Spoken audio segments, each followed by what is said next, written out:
नमस्कार दोस्तों, मैं हूं ओम प्रकाश राठौर और बुंदेलखंड रिसर्च में आपका बहुत बहुत स्वागत है। आज हम LIC राठ की ब्रांच में आए हैं और यहां के मैनेजर साहब श्री विपिन कुमार जी वर्मा जी से बात करेंगे। तो आइए उनके परिचय से शुरुआत करते हैं। सर, अपना संक्षेप में परिचय दीजिए।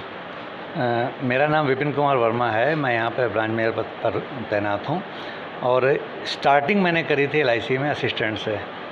माने कि 96 की ज्वाइनिंग है मेरी और एक लंबा अरसा यहाँ पे 28 साल लगभग हो गए ब्रांच मैनेजर बनने में, और कई ब्रांचेज़ में मैंने काम किया है। और अभी फ़िलहाल मैं कानपुर CBO10 से ट्रांसफ़र होकर यहाँ पे 1 साल पहले यहाँ पे आया हूँ। तो सर, जैसे आप अभी ब्रांच मैनेजर के तौर पे कार्यरत हैं यहाँ पे, तो इसके लिए किन किन स्टेप से होकर गुजरना पड़ता है तब आप ब्रांच मैनेजर बने, इसका थोड़ा विस्तार में हमारे दर्शकों को बताइए। ब्रांच मैनेजर बनने के लिए सबसे पहले तो आपको अपने आप में सोचना पड़ेगा आप जाना कहाँ चाहते हो। माने जब मैं चला था 96 में असिस्टेंट से, तो एक सपना था कि नहीं, मुझे ब्रांच मैनेजर बनना है और सबसे पहले अपना काम, अपनी संस्था का काम पूरी ईमानदारी से करना होगा। इंटरनल एग्ज़ाम्स होते हैं हमारे, वो पास करिए, HGA बनते हैं, AAO बनते हैं, उसके बाद में ABM सेल्स बनते हैं, फिर हम लोग ब्रांच मैनेजर बनते हैं। ये एडमिनिस्ट्रेशन का पहलू है। एक दूसरा रास्ता और होता है कि आप डायरेक्ट ब्रांच मैनेजर भी बन सकते हैं। जैसे AAO डायरेक्ट का हमारा इंटरव्यू होता है, एग्ज़ाम होता है, तो वहाँ से आप आ सकते हैं। तीसरा एक और आसान रास्ता है लोगों के लिए कि जैसे हमारे एजेंट बने, एजेंट के बाद में वो प्रमोशन लेके वो डेवलपमेंट अफसर बनते हैं, डेवलपमेंट अफसर प्रमोशन लेके ABM सेल्स बनता है, ABM सेल्स के बाद में वो ब्रांच मैनेजर भी बन सकते हैं। माने जैसे एक असिस्टेंट जो है भर्ती होके, एक AAO भर्ती होके ब्रांच मैनेजर बन सकता है, उसी तरह से एक फील्ड से आया हुआ भी बच्चा हमारा ABM सेल्स बन के ब्रांच मैनेजर बन सकता है, एजेंट के थ्रू आके बन सकता है वो। तो सर, एज अ BM आपके दायित्व क्या क्या रहते हैं? यहाँ पर सबसे पहले जैसे जब मैंने as a branch manager join किया है, तो सबसे पहले एक चीज़ मैं कहना चाहूँगा कि यहाँ पर जो भी हमारा अभिकर्ता साथी है, चाहे वो हमसे एज में बड़ा हो या अथवा छोटा हो, मेरा एक ही दायित्व है कि सबसे पहले वो हमारा बच्चा है और उसकी इनकम में बढ़ोतरी मेरा एकमात्र उद्देश्य है कि कुछ भी करके मुझे उनकी इनकम करनी है, अपने अभिकर्ताओं की ग्रोथ करनी है और overall development of the corporation, उसके लिए हम लोग हमेशा तत्पर रहते हैं, हमेशा प्रयासरत रहते हैं कि किस तरीके से हम अपनी शाखा को मंडल स्तर पर, फिर जोन के स्तर पर, फिर ऑल इंडिया के लेवल पे हम अपनी शाखा को आगे ले जाएं और बढ़िया से बढ़िया हम लोग काम करने की कोशिश करते रहें। तो सर, जैसे आप एक ब्रांच मैनेजर हैं और LIC में हैं, तो आपके यहाँ सबसे ज़्यादा निवेश का काम होता ही है। तो हमारे दर्शकों को आप निवेश के बारे में बहुत ही सिंपल शब्दों में बताइए कि निवेश क्या है और इससे किस प्रकार के बेनिफिट हैं। LIC में देखिए 2 तरीके के प्लान्स हैं। एक तो डायरेक्ट हमारे पास में निवेश होता है, दूसरा लंबे टर्म का प्लान होता है जिसमें हम आपको इंश्योरेंस भी देते हैं ये, और तीसरा पेंशन प्लान है कि हम आपको गारंटीड पेंशन देते हैं अप टू 100 ईयर्स, जो आज की डेट में हमारा आपका कमिट हो जाएगा। जो हमने आज की डेट में वादा कर दिया, उतना पेंशन आपको हम 2 लोगों को, मतलब स्पाउस को और आपको भी, हम हमेशा 100 साल तक देते रहेंगे। और एक निवेश का एक तरीका है कि हमारे पास में सिंगल प्रीमियम प्लान्स हैं जो कि मार्केट से भी संबद्ध हैं। मार्केट से संबद्ध होने के बाद में जैसे हमारा निवेश प्लस है, निवेश प्लस क्या कर रहा है कि अभी हमने देखा 4 साल 3 महीने में उसने पैसा डबल कर दिया है, क्योंकि मार्केट हमारा ग्रो कर रहा है। तो ये भी हमारे पास में चांस है लोगों के पास में कि किस तरीके से अपना पैसा यहाँ पे लगाएं, और मिनिमम प्रीमियम उसमें 1 लाख रुपए होता है। हम कह रहे हैं कि बहुत ज़्यादा अगर मान लीजिए वर्स्ट पोजीशन भी होगी तो अभी 4 साल में हो रहा है, 4 साल में नहीं होगा तो हमारा 8 साल में हो जाएगा, 8 साल में भी होगा तब भी हम बैंक से बेटर हैं। और एक रास्ता और है हमारे पास में, एक पेंशन प्लान होता है बच्चों के लिए, जीवन उत्सव करके आया है।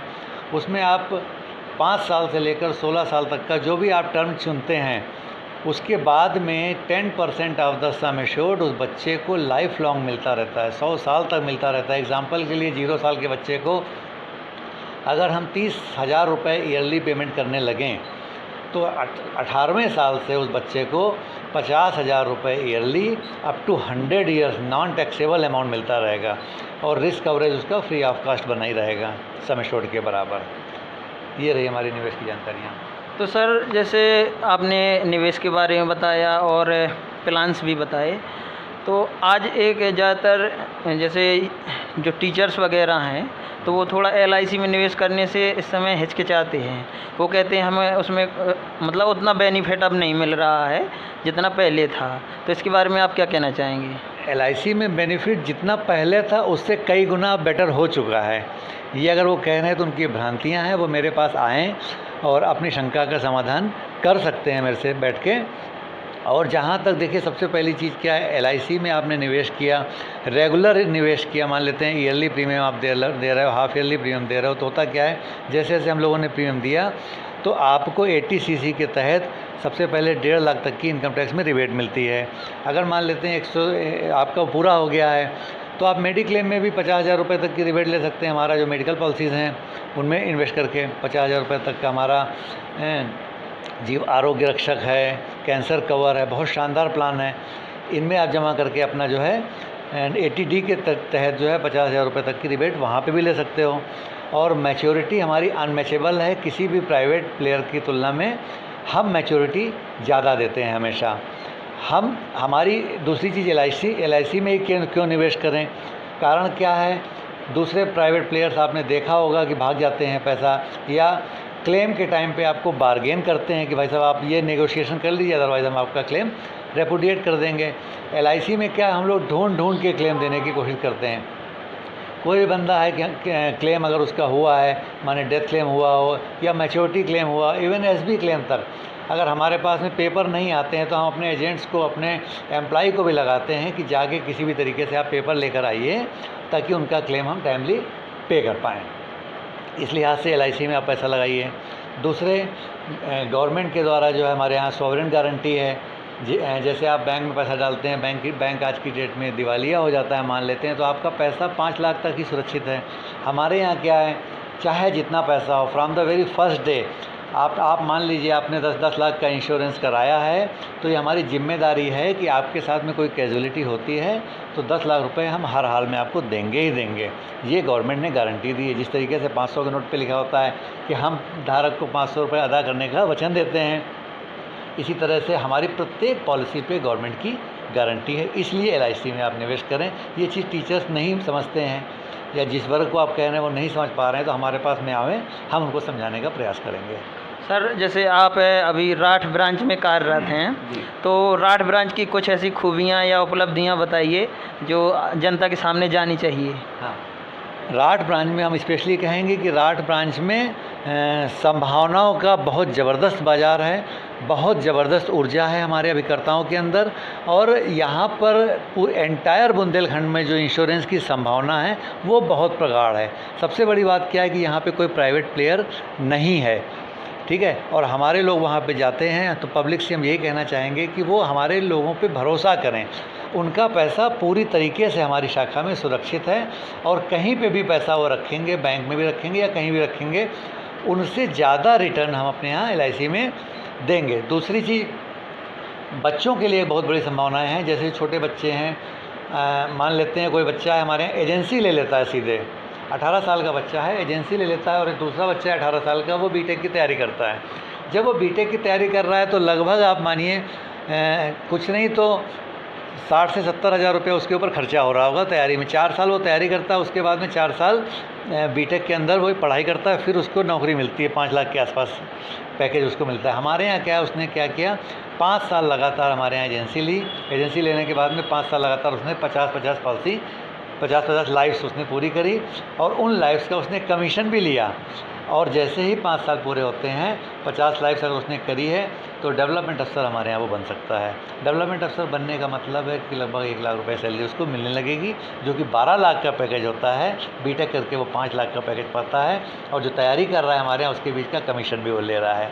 इस लिहाज से बहुत ज़्यादा हमारे यहाँ रोज़गार की संभावना है, बशर्ते हम युवाओं से आह्वान करेंगे कि वो आएँ, जो तैयारी कर रहे हैं करते रहें, लेकिन हमारे साथ में भी जुड़ें, आके देखें तो एलआईसी है क्या चीज़, क्या कुछ हम उनको नहीं देते। दूसरे प्राइवेट संस्थाओं में क्या होता है, वो सब आपको केवल यूज़ करते हैं, यूज़ एंड थ्रो वाली चीज़ें हैं। हमारे यहाँ क्या, एजेंट अगर छोड़ भी देता है तब भी हम उसकी केयर करते हैं, बार बार हम कोशिश करते हैं नहीं वो फिर हमारे साथ में आके जुड़े, और उसको जो है हम लोग ग्रेच्युटी भी देते हैं, जो कि किसी भी संस्थान में हमारे यहाँ नहीं है। बाहर एलआईसी में ये हमारे यहाँ सुविधा है।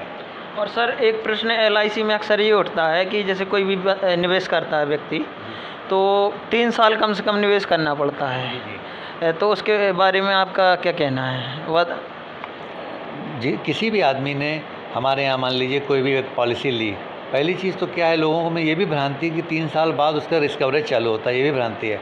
मेरा कहना है कि अगर उसने पॉलिसी ली है और एक प्रीमियम भी जमा है, अभी उसने पॉलिसी ली है, पॉलिसी नंबर पड़ गया है और नीचे चला जाए सड़क पे, अगर उसका एक्सीडेंट हो जाता है तो उसको पैसा पूरा सम एश्योर्ड के बराबर या सम एश्योर्ड के डबल मिलता ही मिलता है, पहली चीज़। दूसरी चीज़ आप ये कह रहे हैं कि LIC में क्या पूछा आपने भी? ये मैं कह रहा हूँ कि 3 साल तक अगर कोई मतलब जमा करता है तभी उसको क्लेम मिलता है। अगर 3 साल से पहले पॉलिसी बंद करता है, वो क्लेम नहीं है, वो सरेंडर वैल्यू होता है। सरेंडर वैल्यू होती है कि जब तक जो है पॉलिसी आपकी पेड अप वैल्यू नहीं एक्वायर करती है। पेड अप वैल्यू का मतलब होता है amount of premium paid divided by payable multiplied by 100। ये पेड अप वैल्यू जब तक वो नहीं एक्वायर करेगी तब तक हम उसको सरेंडर वैल्यू पे नहीं करते हैं। और अच्छा एक चीज़ और है, सरेंडर वैल्यू में हमेशा नुकसान भी होता है। पॉलिसी होल्डर कई बार हमसे पूछता है कि भाई साहब हमारा नुकसान हो रहा है, तो मेरे सीधा एक चीज़ कहना है कि आपने टिकट यहाँ से दिल्ली का लिया है और इटावा में आप उतर जाओगे तो क्या रेलवे आपको पैसा वापस करेगा? नहीं करेगा। अल्टीमेटली नुकसान आपका है। कॉन्ट्रैक्ट हमने आपने क्या किया था कि हम 20 साल तक या 25 साल तक या 35 साल तक पॉलिसी चलाएंगे, पूरी चलाएंगे, तो हमने भी एक वादा किया था कि आपको हम ये अमाउंट देंगे। अब आप बीच में ये ब्रेक कर रहे हो, मैंने अपना कॉन्ट्रैक्ट आप ब्रेक कर रहे हो, तो अल्टीमेटली नुकसान आपका ही होगा। बस इतनी सी बात है। लेकिन 3 साल पॉलिसी चलाने के बाद में रिस्क कवरेज चालू होता है, ऐसा कहीं कुछ नहीं है। पॉलिसी नंबर पढ़ने के इमीडिएटली बाद में हमारा रिस्क कवरेज स्टार्ट हो जाता है। तो आज हमारे साथ LIC ब्रांच के ब्रांच मैनेजर हैं जिन्होंने युवाओं को विशेष कुछ सलाह दी जिससे वो LIC के साथ भी अपना कैरियर बना सकते हैं। और उन्होंने डेडिकेशन का मूल मंत्र दिया कि किसी भी काम में अगर आपको आगे बढ़ना है तो डेडिकेशन के साथ कार्य करें और दृढ़ इच्छा शक्ति रखें। तो इस प्रकार से हम मैनेजर साहब से वार्ता बहुत अच्छी रही। अगर आपको हमारा वीडियो अच्छा लगे तो इस वीडियो को लाइक करें, हमारे चैनल को सब्सक्राइब करें। बहुत बहुत धन्यवाद।